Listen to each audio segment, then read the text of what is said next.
Cookie jar is something that I've made up of all the failures of my life, all the things that I failed and I went back. I failed and I went back and I finally succeeded. All the things that kicked my ass, I put them all in the cookie jar, because at times of hell, even the hardest men, in times of suffering, what we do is we forget how hard we really are. Because that's what suffering is. Suffering is a test. That's all it is. Suffering is the true test of life. And so that cookie jar travels in my brain. So whenever I get put in a situation where I have poopy pants, the woe is me mentality of, oh my God, life sucks, I take a second, I take the 1 second decision. I step out of my life for 1 second, go in the cookie jar, pull up, oh, motherfucker, you were in 3 hell weeks and finished 2. One of those hell weeks, a guy died because it was so bad. Oh, you are a motherfucking badass. You are. I put it back in the cookie jar and I remember who the fuck I really am. I'm not the kid that was called nigga. I'm not the scared kid. This is who I am. It's a reminder of who you truly are at the core of yourself.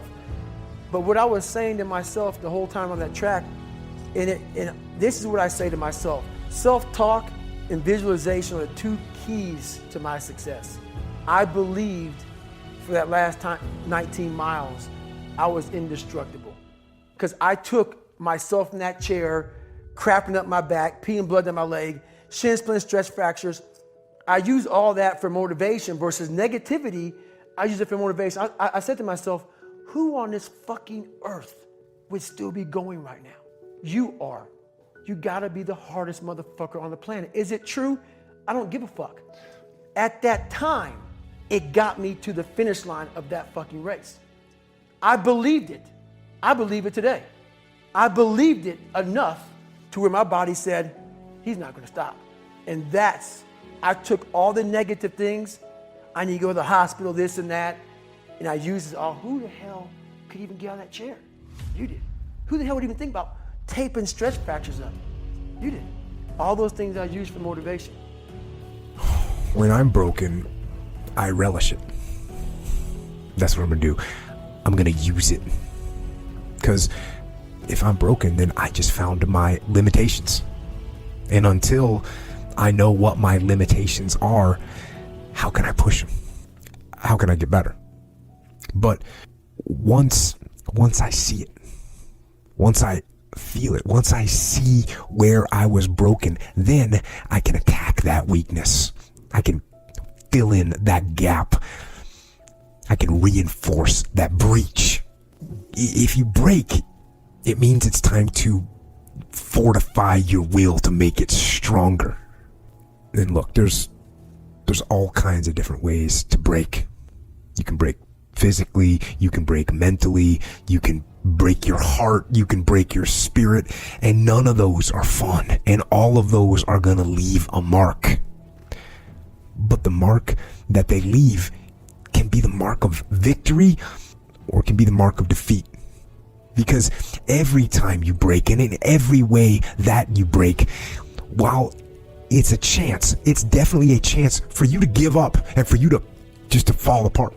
But there's also opportunity. There's opportunity to get stronger and get smarter and get faster and get tougher and get more stable and get more resilient and get better. When you break, you have the opportunity to show the world, the whole world, what you are really made of. So if you break, the fight isn't over. In fact, if you break, the fight is just beginning. And as you crawl up and out of that dismal and wretched place, you're covered in blood and sweat and dirt and filth as you rise above what you were. And as you take the form of who you are supposed to be, you will see that in the very act of standing up, in the very act of fighting on, you will become and you will remain unbroken. Some slaves said, I don't care what we go through, we gonna survive this. 400 years of slavery. We're going to get through this. And you can't get through it. 1825. You can't get through a writing class, and you got tutor after tutor, resource after resource. The problem is you ain't never felt no pain before. You're soft. It's a soft generation. You quit on everything. Our people did not quit.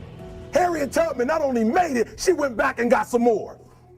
She said, you know what, I made it, but I'm going to walk listen to me, not ride the bus. I'm going to walk all the way back down to the South to get some more. And you quitting on 1825?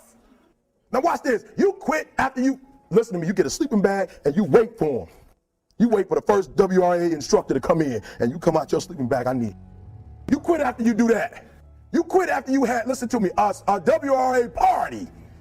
I'm having a party. Everybody come over. I got food, everything. And let them get over there. Let it be all the best writers. All right, I food y'all. I want to have a writing party.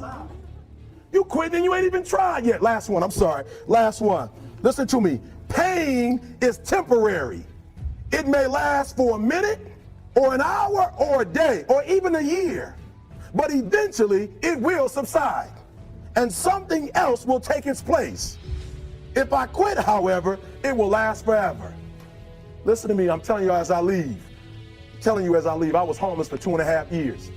And the problem with most of you never felt no pain before. Y'all spoiled. Y'all spoiled. Some of y'all spoiled, just bottom line.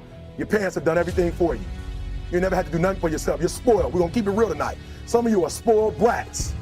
Every time you ever got in trouble, somebody in your house got you out of it.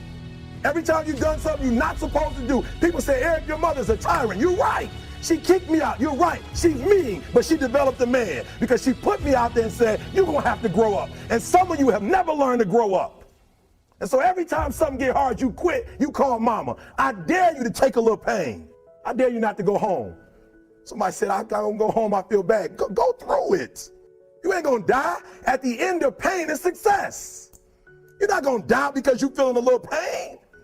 I'm not eating like I eat at home. That's why you're about to go to the next level, because if you keep eating like you ate at home, you will keep being a boy or a girl. It's time to become man, woman. So don't worry about a little pain. My greatest asset is I was homeless, so I can't feel a whole lot of pain. I've already been alone.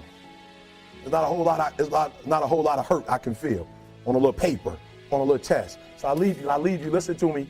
We have gotten to a point where it's midterms and we're moving forward. The days of you getting money, I'm not saying we quitting, but I'm saying the day has got to go from external to internal. You have to give it everything you got. No more TV, no more parties, no more playing. If you don't have a 4.0, what you need to be doing is studying. Get off the phone. I'm sorry, I'm not available until the end of this year. No, I'm for real. You reached the right number, but you called me at the wrong time. Call me back January 1st. I'm about to get busy now. Huh?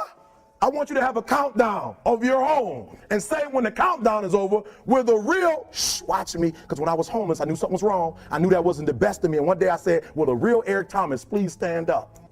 Will a real Eric Thomas please stand up? Stop being this high school dropout. Stop giving up. Stop sleeping on the street. Stop walking up and down Finkel Avenue like you ain't got nothing, and get your GED. Stop being afraid to take a test. Stop being afraid to go to college because your daddy didn't go and your mama didn't go. Stop being afraid and be the best Eric Thomas you can be. But listen to me, it's going to be hard. It took me 12 years to get a 4-year degree, but I got it. And guess what? On a degree, it don't have dates. So if it took you 4 and it took me 12, it don't show up nowhere. But I'm exactly where I wanted to be, because I realized I got to commit my very being to this thing. I gotta breathe it, I gotta eat it, I gotta sleep it. And until you get there, you'll never be successful in life. But once you get there, I guarantee you, the world is yours.